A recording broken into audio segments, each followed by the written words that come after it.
I promised I'd do a video on my thoughts on CIDR'S, so here it is. So my thoughts on CIDR'S. I'm not the biggest fan of using them. I think it creates infertility in the herd. Essentially what you're doing is getting cows that have problems getting in calf and getting them in calf. Now obviously the main way to combat that is by putting beef in those cows and not breeding them again.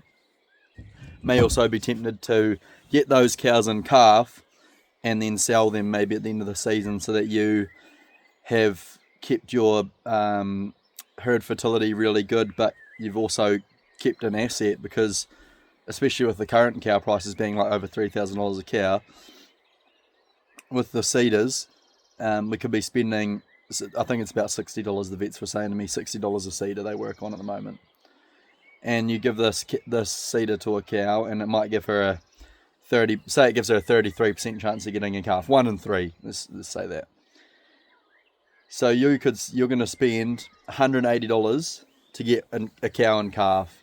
Now, if you had 30 cows that were not cycling, you give all of them a CIDR, you'll come out with 10 cows and calf at the end of that CIDR program. By the way, you've spent $1,800 on intervention to get these 10 cows pregnant.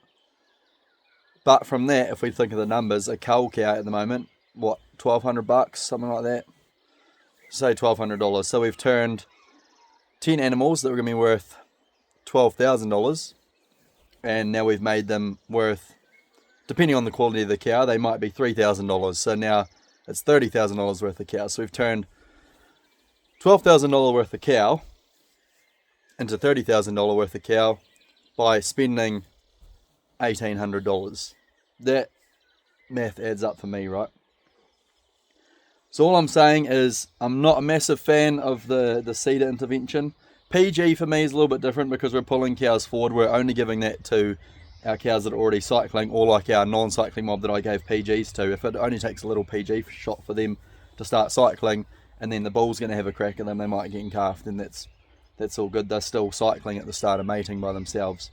But that level of intervention, I'm not a massive fan of CIDR'S, but when you look at the numbers like this, at the end of the day, it has to stack up, right?